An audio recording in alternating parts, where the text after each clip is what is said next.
Hi, everyone, and welcome to the special simulcast, the Neil Haley Show and the Love Is podcast with our host, Kim Sorrell. Kim, how are you? And I know you're excited about our guest. I'm doing great. Thank you, Neil. And yes, I am excited about our guest, Derral Eves. I've been dying to talk to you because you are in the book of Guinness records. You hold a record. And I don't know many people who have, but you are like YouTube guru. Like you're the person that everybody wants to know to expand their brand on YouTube. And the things that you've done for Chosen, executive director of Chosen, I think that's one of your biggest passions right now.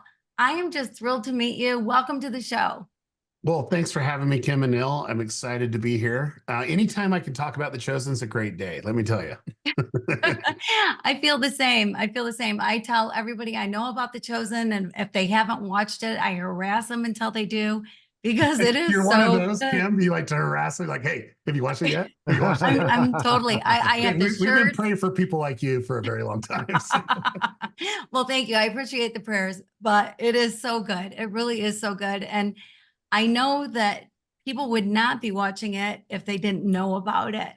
And that's one of the areas you have been so instrumental is getting word out there. You're the king. You're the best of the best of the best in doing it. And I looked at the Chosen channel, and is it almost 3 million subscribers? Yeah, 3 million subscribers. There's really excited about that. I think the thing for me is, the show's so great. If anyone hasn't seen it, it's done in a fresh way where you get to see what Jesus did 2,000 years ago, but through the eyes of those that he called. And it's just a beautiful character-driven, TV show. And I love it. I think what's great about The Chosen is easy to promote because once people watch it, they feel and they get it and they want to share. And so they might not harass as much as you, Kim, but I wish they did because that would help us get to the billion views that we need, or billion viewers that we need. So. And Derral, how much of your experience, understanding YouTube and the algorithm being part of this team has helped because you guys started out just on YouTube? People don't understand that, where it's come from the beginning when you first started. Yeah, so we did the approach a little bit differently, which is we first had to get funded, and so we looked at how do we communicate what we want to do with the people that we would be more apt to help us and get behind us. And believe it or not, we didn't start on YouTube. We started on Facebook, and the reason why was it was so easy to share. It was so easy to connect. And then as we started to broaden out and says, oh, we're going to go behind the scenes and kind of talk about how we're going there and what we're going to do. That was the strategy. Then we started implementing YouTube to go from there and then getting more of that live connection. But I would say my skill set isn't necessarily like the YouTube portion of it. It'd be more audience development, like developing an audience that would actually be passionate about what we're creating, and then also turn into like a social army of helping more people be aware of it. And so for us, we've had some great opportunities there, but knowing social media has been a game changer because there's a lot of projects like The Chosen that never see existence because they don't get the funding. But we found the people that were passionate about what we wanted to create, and they helped us break the all-time crowdfunding record. And now we're here, just finish up season 5 production and moving into post-production. And next year we'll have season 5 come out, which is amazing to think about. Just 7 years ago, it was just an idea. There has been so much that you have done, that the show has done, that is out of the ordinary. It's yes, you did Squatty Potty. Maybe that helped you out to be part of something brand new like that. But it is like to be in theaters. Yeah. That was, I thought, genius and a way to bring in revenue, which is crucial to the show. And normally, like, you watch Seinfeld and you never give them any money, but they're right. Right. But with The Chosen, that's part of the whole deal is you have to have enough money to continue making this great show. Yeah, it's a very expensive show to make. I mean, it wouldn't be expensive if we weren't First Century, because like you can't just go to Amazon and buy like the stuff that you need to be in the show. You have to create. There's a lot of heavy lifting on that.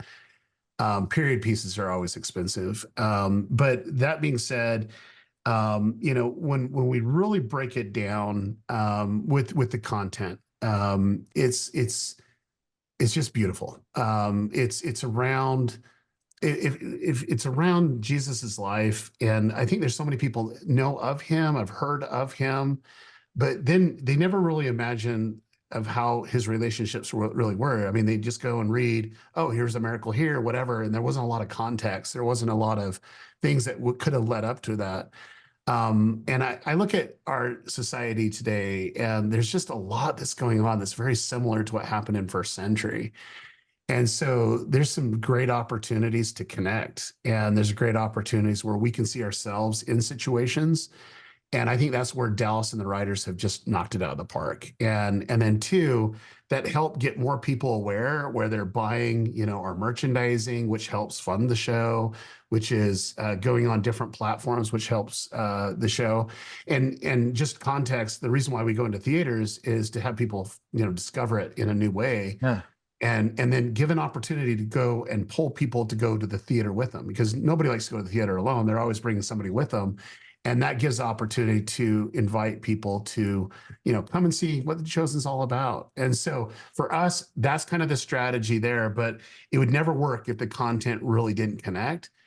And now, here we are, going into another venture, which is going more internationally, getting in more languages. Our goal in working with the Come and See Foundation is to get over 600 languages translated into for the show, which is not common. You're lucky to have maybe 13, and we're past 80 now, which is great.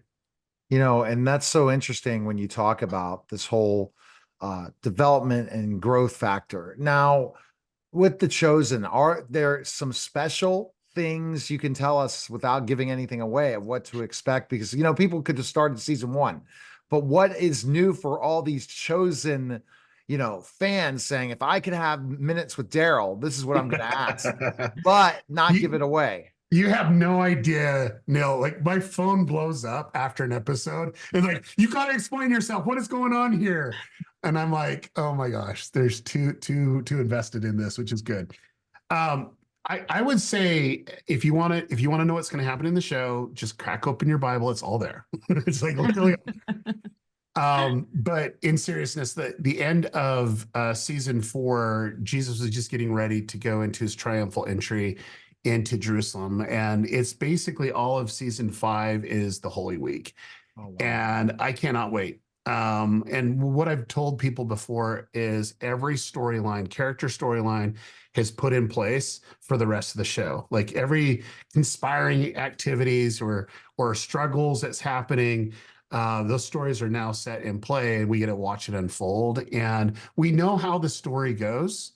And the world knows how the story goes. And this is going to be the best time for a lot of people to come into it, is around the last week, and then moving on to season 6, which is the crucifixion, season 7 is the resurrection. And these are the most iconic moments of the Bible and of his life. And so it's going to be beautiful to watch. I think it'd be really easy to get people come into it, and then also have him go back and want to start binge watching the whole thing.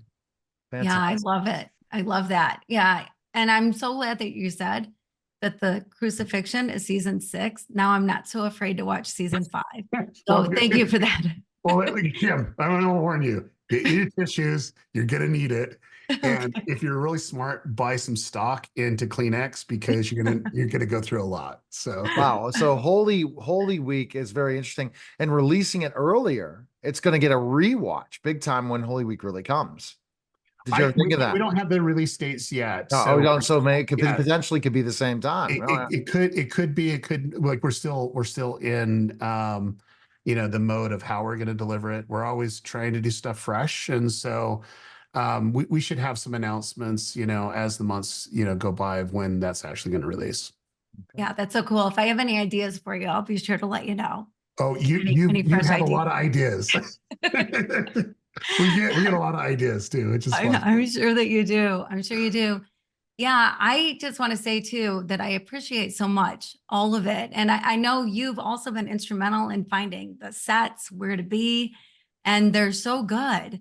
But you've Yep. had some interesting things that you've just been able to kind of go into, right? With Yeah, sets. it's pretty fun. What I love is I think God knows kind of our capabilities and who we are personally. I'm a person that have lofty goals and like to push towards those goals or make things happen. That's just kind of the way that I am. Dallas, on the other thing, he's like, I can't deal with the outcomes. I'm going to just make an amazing product, you know? And so we kind of blend together. But I'm not going to over exaggerate this because it is the truth, but God's always provided what we need at the right time. Like we've been desperate, like we always had our hand out waiting, you know, but God's always given us the things that we need at the right time. I want to share one with you because this is one that is an interesting story that not a lot of people know. But in season one, we actually had boats, First Century Boats, and you just can't go buy a boat like that, right? And so we found one in California, and it was with a company that sold or rented stuff out to movie and TV shows and stuff like that. And out of the blue, they just said, "Yeah, you don't get the boat." And we literally had weeks away that we needed that boat, like literally 2.5 weeks that we needed a boat. And we're just like, what do we do? And it's not like you can just not have the miraculous catch and not have a boat. And so we're scouring the internet. We already did a lot of research before, and it was just like, oh man, what are we going to do? And we found a boat maker. And usually to do a boat like that, it's going to take about 8 months, with the process with it. And we called him up and said, you know, we're desperate. We need this right after Thanksgiving. Like we have to have it right after Thanksgiving. And it was like 2.5 weeks. And I kid you not, he goes, I believe what you're doing and I believe in God and God will just make it happen. And he took on the project. And so anyway, the moment that we got out of the hiatus during the Thanksgiving week, that boat was on the freeway drying. The paint was drying on the freeway, and we get it to that shot. Like literally, it was just done. I mean, he pulled some all-nighters and had a Oh my whole team goodness. come in, but it was done and it floated, we just didn't know if it was going to float or not, you know, but it was just a miracle. And it was also people's willingness to go over the top. And he did. Like he didn't have to, you know, meet that deadline. Like not it at was all. like an 8-month process, but it was that miracle of him accepting it and his hard work. But what I love more than anything else, it was his heart, you know, he's willing to give it all for this. Absolutely. And that moment, most people will see the moment for what it is. But every time I see that boat and that scene with Jesus and Peter and that struggle, I'm thinking of that guy that stayed up, you know, sometimes 18, 20 hours a day, just trying to finish that boat so we could have that scene. Absolutely. We appreciate it, Daryl. Check out The Chosen everywhere. There's no reason to ask anywhere. We all can find The Chosen everywhere. Appreciate it, Daryl. Thanks again. And I appreciate the time.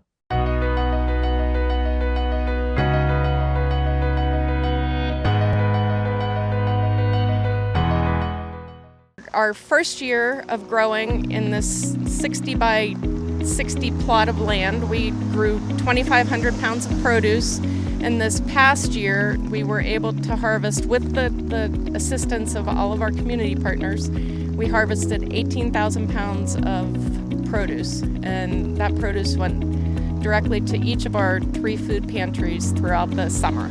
I've got a dedicated group of volunteers that are out here in the rain. They're also out here in the summer heat when it's 95 degrees. But gardening is a multi-weather activity. I was able to join this group at Shim and further my love of gardening and help people at the same time. There's nothing like being able to hand somebody a fresh piece of produce that was picked from the garden within minutes of harvesting.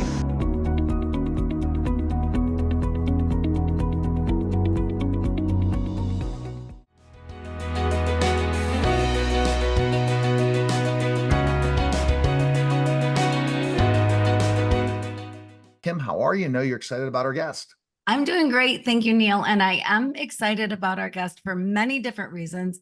Dr. Jennifer Weidman, I love what you are doing. I think it's so important that kids get screened for eyes, and so many schools do it, but it's not done the same as when you go to a doctor. I love your organization, the first organization ever that is the national nonprofit organization for helping people get the eye exams and eye care that they need. I think that's fantastic. I'm surprised it's the first one ever, but I'm so glad you're doing it. Dr. Jennifer, thank you so much for being here today. Oh, it's great to be here and to talk about this. I am passionate about this, so I'll talk to anyone who will listen. Yeah, well, thanks. I really appreciate it. So, 80% of kids learning is visual, and so much of it's on a tablet these days, right? Or in front of a Oh, yeah. computer, but still Hard to visual. avoid. Yeah, visual is so important. And yet 1 in 4 kids have undiagnosed vision problems. How, Mhm. so 2 big things to unpack, right? One is, are screens hurting us? And the other is, why are there so many kids with eye issues that we don't know about? Yeah, screens, overall, kids are having such a big increase in their near kind of visual demand. And so our priority has kind of come from distance vision to near vision, and screens are definitely a culprit for that. We see issues with dry eyes, and we see that actually in kids as well because of screens.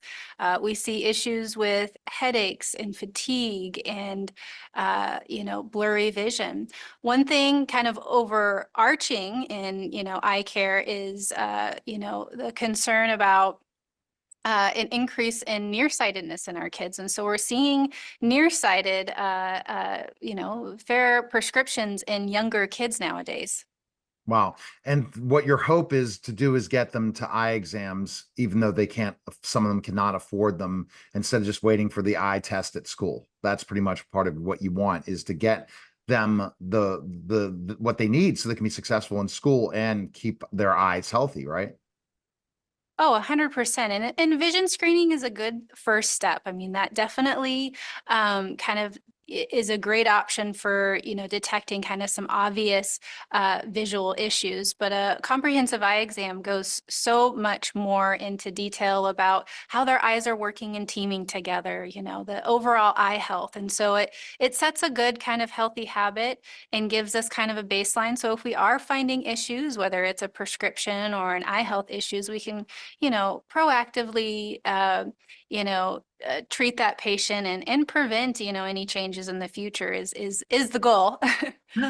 It's interesting because parents don't always notice if there happens to be a sign telling them, hey, your kid's got an issue. I have a granddaughter who used to go an inch from the TV and just had to be right up in front of it and watch the TV. But the way the TV was positioned, there wasn't a comfortable spot to sit for her, is what we thought at first. But then she was right there, which obviously is a sign she needed glasses. But what are some of the signs? What should people look for? And teachers too, right? Look for things. Yeah, and that's an interesting observation. And sometimes, this is important to remember. Sometimes kids don't realize that they're not seeing as they should see. And so, as parents, sometimes we wait on our kids to kind of tell us what's wrong, but sometimes they don't know. And so for parents, definitely squinting, holding, sitting at the TV really closely, or, pulling, their reading material closer to the eyes are a good overall indicator that a child may have a problem. But some other things to look for would be, avoidance of certain activities. And this is important as we approach the back to school, is if a child's really avoiding reading, or if they're getting, headaches, or, unusually tired with certain activities up close, or perhaps sometimes what I tell my parents in the exam room is if a child tends to tilt their head or turn their head in a manner where they're focusing on one eye, or they're essentially trying to clear things up in the distance, that could be an indicator as well. Okay. Well, Kim has a quick question for you to finish up, because we have to get you out because you got a tour to do throughout the day. Go ahead, Kim, with your quick question. Yeah, Dr. Jennifer, I spent a year figuring out the true meaning of love. I was in Haiti most of the time I was doing it, and it blew my mind, the things about love. And one of the things is that love is everywhere and love is everything. And in your work, I imagine love has to play a role. And I'm just curious where it does play a role for you.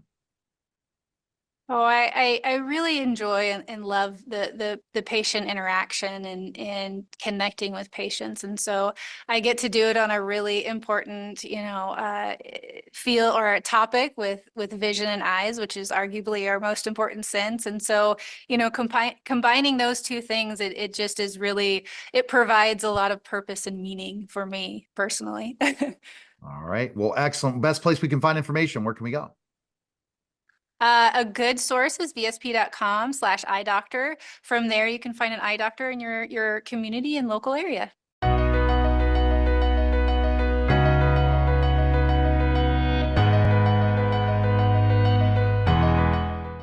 All of the produce you see here is distributed at our 3 food pantries every other week on Tuesday at Baldwin Presbyterian Church, and every other week on Wednesdays at the Wallace Building in Whitehall, and every other Thursday here at the Shim location. The food pantry schedule is on our website, and we look forward to seeing you.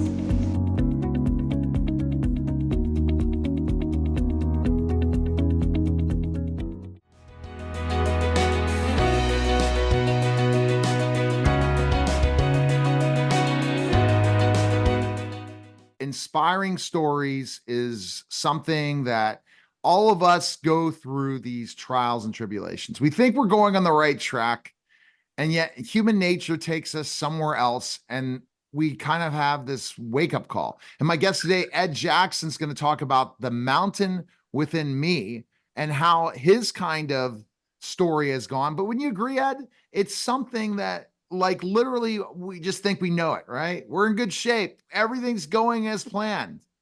And then something else happens to us. And then we're like, what happened? That's my take. What is your thoughts on that? Yeah, for sure. I mean, life can chuck its curveballs. I think we all go through it from time to time. Some of them are bigger than others, but it's like sometimes you've got a decision to make, do you play it or, do you fold? And I got chucked a big curveball, that's for sure. Like, my life changed pretty drastically. But that was the option I was left with. It's like, do I carry on or do I fold? And unfortunately I did. And I'm very fortunate to be in the position I am. But you're right, we all get these, whether it's on a macro level once or twice in our life or on a micro level from day to day. Now, and I'm going to give you this example of what I'm talking about is, yeah, right. It could be from a day-to-day difficulty or challenge to something just absolutely that blows your life upside down, and then you change. So here's the problem we run in as a society is if we have a serious conflict happens, cancer, a serious injury, a divorce, something really tragic, we're always told we maybe caused it. And not always do we. And then I'm sure you question yourself when it's the injury that maybe you did something wrong in your life that caused this to happen. At first, we all do that in human nature, and I don't know why. Yeah, I agree. And I think one thing that spending 4 months on a spinal unit taught me is I had a lot of blame before I went there of like, how could I be so stupid to do this to myself, to dive into the wrong end of a swimming pool, and I was a lot of blame in there. And then I thought, did I deserve this? And a lot of resentment. Then you get there and you look around and you realize no one deserved to be there. Like, accidents happen. Good things happen to bad people. Bad things happen to good people. Life doesn't owe you anything. It just happens to you. It's how you respond to it that really matters. And because of being, so were you a professional rugby player when you got this injury? Yeah, that's right. I was a professional rugby player for 10 years. So I was 28 when the injury happened. So sort of, 2/3 the way through my career at least. So it was quite a drastic change for me. Obviously, you'd have thought breaking your neck would happen on a rugby pitch, especially having done it for 10 years, and just for it to happen on a Sunday afternoon at a barbecue, picking the wrong end of a swimming pool to dive into, it just proves that, anything can happen in life. But it obviously put an end to my rugby career, but it also nearly put an end to my life. You know, I had to be resuscitated 3 times. I've been left with a spinal cord injury, a disability. But in a weird way, a lot of doors closed. And over time, a lot of doors opened as well, to the point where now I'm in a position where I would honestly say that I wouldn't take it back. Because of how you're transforming people's lives, would you say, and telling your story, and also the fact that you're inspirational in so many ways. So you'll go back and say, well, I could have been a professional rugby player, and then who knows what would have happened to me, and I probably would have lived an ordinary life after that. Now you're living an extraordinary life, even though you went through such pain. Yeah, exactly that. I think I got to a point where I felt so useless for so long and such a burden on people. And then all of a sudden I started my journey, and just continuing and pushing in the mountains start to inspire other people. And you felt like you were having a tangible, positive impact on other humans, right? And being a rugby player, being a sports professional, you can inspire people in a certain way, but effectively you're in the entertainment industry. When you've now I run a charity called Millimeters Mountains, helping people who have been through trauma, who are in a similar situation to me. And there was this moment of the sort of switch flicked in my mind, where I was like, well, if enough good can come from this situation for other people, by definition, I can turn it from a bad day, me diving into the pool, into a good day. And that's what I set off trying to do. So think about let's talk about the documentary. How did that come about? Did someone approach you and when you were doing all these inspiring things, and how excited are you about this documentary to come out? Yeah, I started a blog whilst I was in hospital, and that ended up turning into a book that I wrote 5 years ago called Lucky.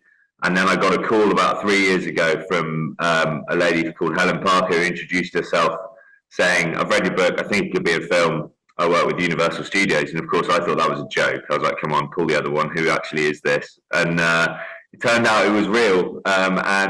It's been 3 years in the making. Just amazed that it's actually, got to this point now, because the global premiere is tomorrow. Obviously, it's going to be released in the US on the 20th of August across all digital platforms. So just, really excited for people to see this. And I hope it can help some people as well. When you think about climbing a mountain and the absolute, is that the best feeling you ever have in the world, to climb a mountain? I mean, sometimes in the middle of it doesn't feel great at all. It feels pretty horrible. It's quite scary, and it can be very tough and cold and painful. But what an environment to test yourself, to sort of break down your own limitations, but also just to exist in. Like, sometimes sitting up at 5,000 meters in the Himalayas, a week away from the nearest road, no signal. I mean, the headspace, it is life-changing, and the size of the mountains they do give you a sense of perspective, not just on, they make you feel small, but in an empowering way, because they make your problems feel small as well. So they're as physically, they are as emotionally healing as they are physically for me. Oh, it seems so powerful to what you went through and how you've been able to overcome things, your foundation, all the different things. What are your next goals for yourself after this documentary? Well, actually, I'm off to the Paralympics in Paris in a couple of weeks' time. So I'm hosting the athletics out there for Channel 4, which I'm really, really excited about. What an amazing event to be a part of. So really pumped for that. And then next year, hopefully some more big mountains in the Himalayas, but we'll have to wait and see. So is there, when you think about you becoming a brand now, and this next thing will put you on the mountain? I mean, I know you'll be doing more speaking engagements and things like that. Are you thinking more and more of where your brand is going next, how you're going to inspire so many more people from this film, and what you're going to do? It's going to take a team, right, to do it all, right? Not just yourself, the way it's going. I mean, that's terrifying, chat, from you. I mean, that's not, I just keep doing what I'm doing. Like, we were already doing with the charity, the film,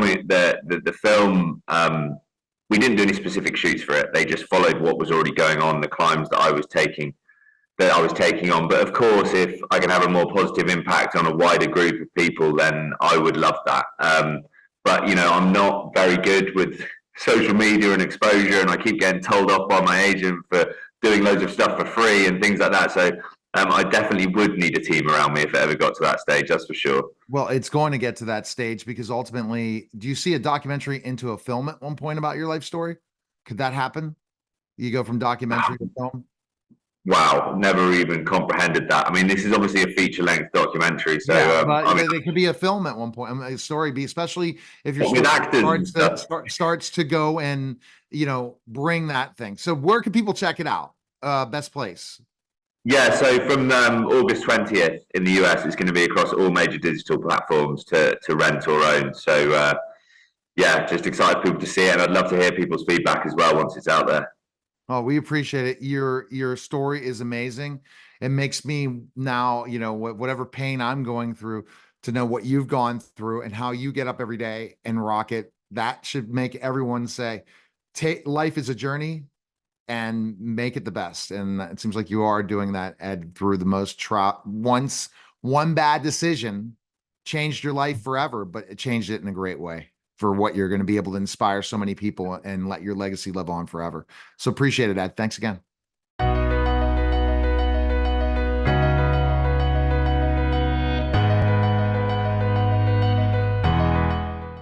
All of the produce you see here is distributed at our 3 food pantries every other week on Tuesday at Baldwin Presbyterian Church, and every other week on Wednesdays at the Wallace Building in Whitehall, and every other Thursday here at the Shim location. The food pantry schedule is on our website, and we look forward to seeing you.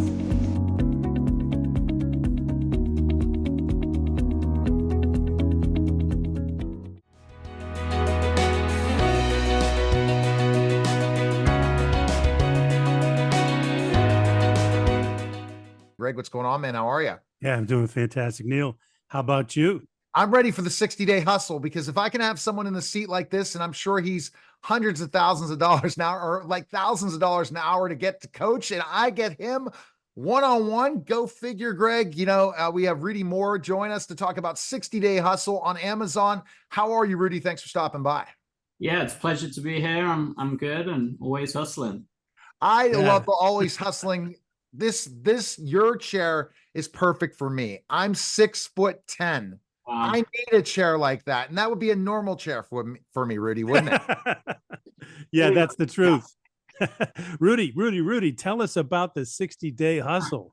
Yeah, so 60-day hustle is kind of designed to be this entrepreneurial show. I got my dog here too. It's designed to be this entrepreneurial show that achieves what no other show I think has done yet, where we kind of focus on motivation, education, inspiration. So we're really trying to combine like those key aspects of business into an entertainment reality show. And I think we did a pretty good job. It's got a mix of everything. I can't wait to watch it. And I watched the trailer and I got to check it out. I was thinking, oh, it dropped on the 8th. So I'm like, okay, I got to go back, and this is my jam, right? I work with people because I have an agency, a digital agency, and I do some coaching. I'm not really a coach, but I ultimately see everyone's business journey, from working with people that are CEOs of companies to working with people with products. And one of the biggest things, I think the biggest challenge for every one of them is not knowing how far they can take themselves. What are your thoughts on that? They just kind of limit themselves, and they are afraid to take that next step. Yeah, I call it like the 4-minute mile philosophy. So I teach a lot about this. I've done live presentations on this, that, you know, most of the time in business life and life in general, we're limited by our understanding and perception of reality and what's achievable. And so we build our life around it, right? We live where we were born because we don't think we can move out of that area. We will build a business to make $100,000 a year because that's all we think we can make per year. And then you get there and some people reset and go to that next level and that next level. And, you know, you look at all the best athletes in the world or anyone that's achieved greatness. It's one thing in common is they all believe they could achieve greatness even before they got there. Love it. That's a great point. And, you know, Roger Bannister, I like that analogy, that what you said. That's a really great one. I've heard that so many times and I believe it. You know, besides that, Rudy, you know, what would you say are the top 3 things that would make an entrepreneur successful? You know, obviously we know a lot of businesses fail within the first 5 years, but what are those key metrics that you're seeing?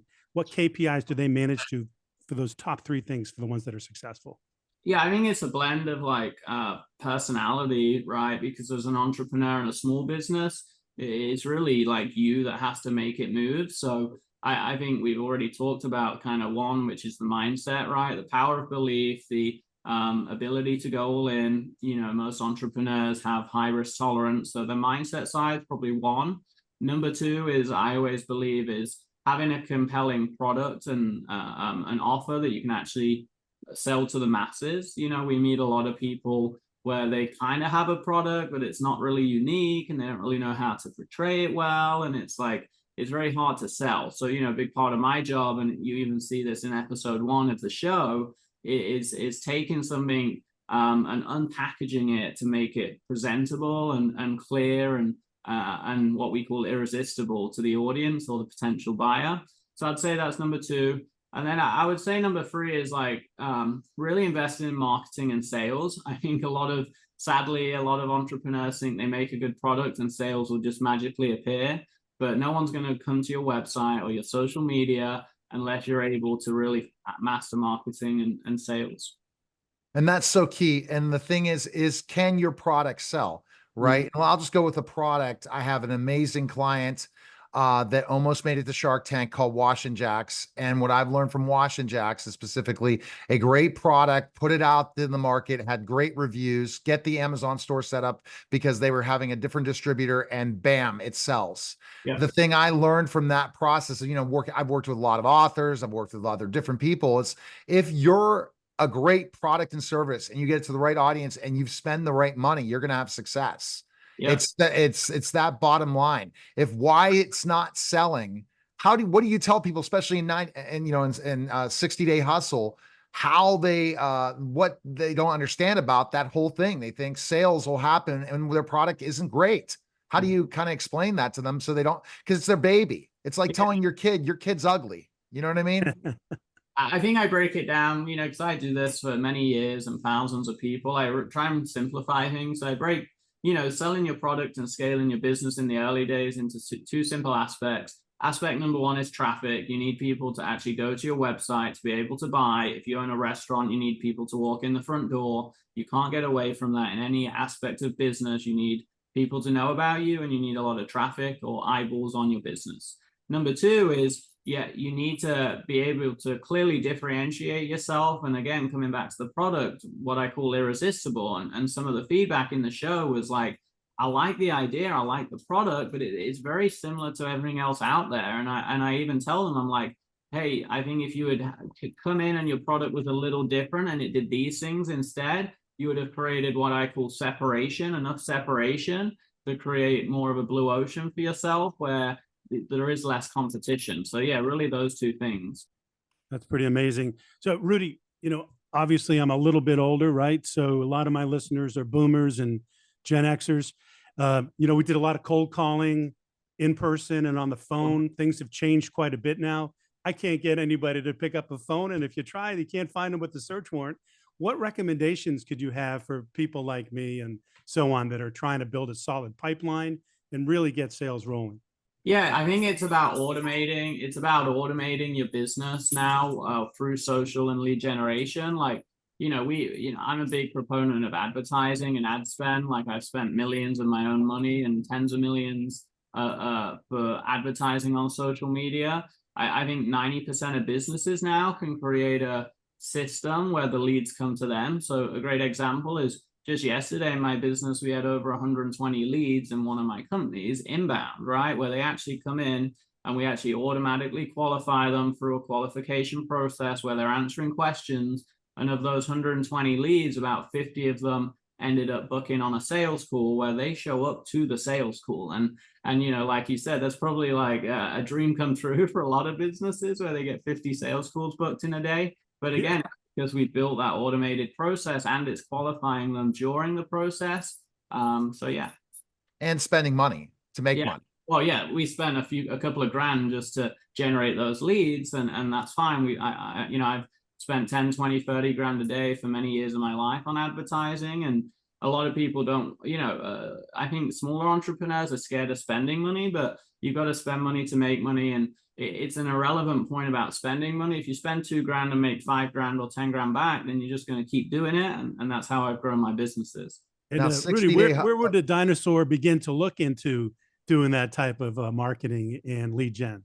Yeah, I mean, social media, the great thing now is between all the social platforms, you almost cover every demographic, right? So LinkedIn, you have a lot of working professionals. Instagram and Facebook, you have different middle kind of age groups. TikTok, Snapchat, younger age groups, for example. And then Google Ads, you have search intent-based advertising where people are searching for a problem or searching in a local area. So between those platforms, you pretty much have everything covered, and you just got to pick the right one for you. And finding it if it's B2B versus B2C, which is a challenge because a lot of B2B marketers, as we got someone on the, as my co-host Greg Hanna, you know, is B2B. It's not easy because B2B has not caught up to B2C. Would you agree?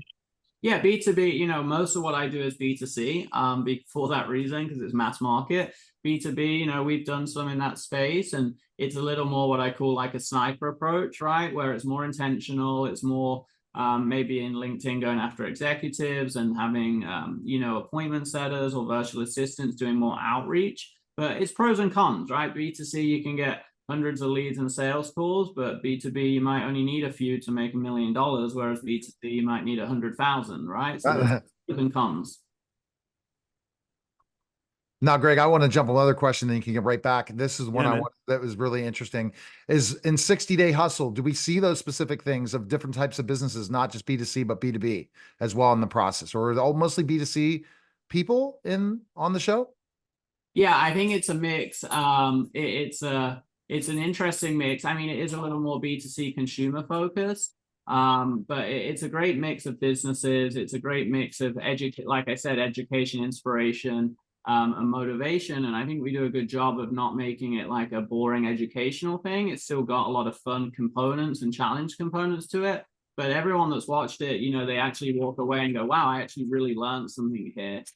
So I think it's got a great mix, whether you're a beginner entrepreneur thinking about entrepreneurship, or I've had people doing this for 20 years that have texted me like, wow, I really enjoyed that session. I learned something new. So yeah. That's very cool. So Rudy, you know, for those people who haven't had a chance to, you know, watch that first episode or, you know, want to jump on to looking at it, you know, we're familiar with, you know, The Apprentice, Shark Tank, and Gordon Ramsay's new show, The Food Stars.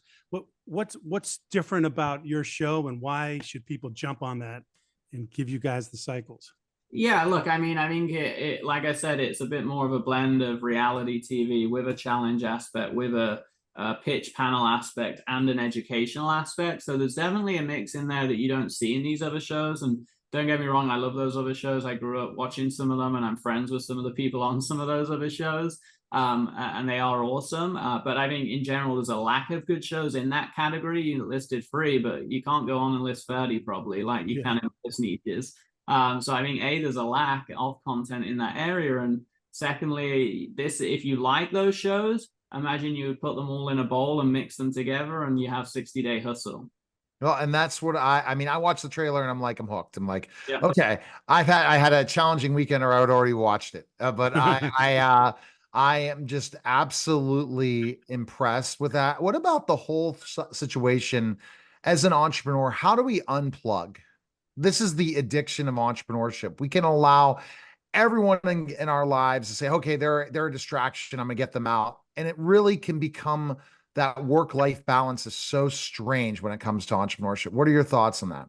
Yeah, I have an interesting take because I think you have to create what's right for you. Like, I don't think there's any right or wrong way. It's what's right for you. Like, some people can have a lot of fun and enjoyment and fulfillment and balance working 60, 70 hours a week still because they enjoy what they do. Whereas to someone that hates their job, 40 hours is more than enough, right? So you can't compare entrepreneurship to normal people because, you know, eventually entrepreneurship blends into who you are, right? That is, and you get a lot of fulfillment. Like, and it also goes through cycles and phases, right? I grew with, you know, didn't grow up with money, built my first business without any capital by myself, doing everything and working 16, 17 hours a day.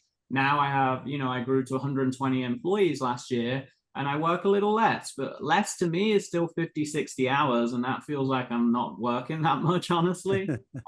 So yeah, I think you've got to create what's right for you. But one thing you can't escape is if you want any level of success in your life, you've got to hustle. You look at pro athletes, they're training all day, every day. Kobe Bryant's famous for getting to the training center 3 hours before training even started and then staying after. So I think, as a society, I think we have the opposite problem where most people are afraid of hard work right now and they want success without putting in the effort. So yeah, figure out what's right for you, but also understand there's a direct correlation between hustle, energy, effort, and results. Yeah. And that's what that's athletes. Go ahead, Greg. Do you have one more question? And Rudy, before you were mentioning what we were talking about marketing and so on. So obviously, besides people studying you and consuming all the content that you might have out there and available, who are one or two or three other people that maybe you look towards as a mentor or have some great ideas and they could study their content and try to understand and build a nice foundation and bring it all together? Yeah, I mean, I'm very fortunate with what I do. I speak around the world. I get to meet a lot of amazing people and work with lots of amazing people. Richard Branson, a very successful UK entrepreneur, someone I look up to. I've been fortunate enough to go and spend time with him on his island a couple of times, and I try and go every year. And I think being a British entrepreneur, there's not many people that got out of the UK and built something great. And he's definitely one of them for me. Fortunate also to work with some of the sharks from Shark Tank, people like Damon John, and some of the sharks are really awesome because they've, built real businesses, but they also know how to help the beginner person, which is what you get to see in shows like that. So yeah, I think there's an amazing list of resources out there for people that are trying to build a business. And the great thing about the internet, when I started 15, 16 years ago, you didn't have access to learning all these things. Like I failed for many years. Now you can go learn and take courses and go to events and really shortcut time and get a lot of inspiration along the way.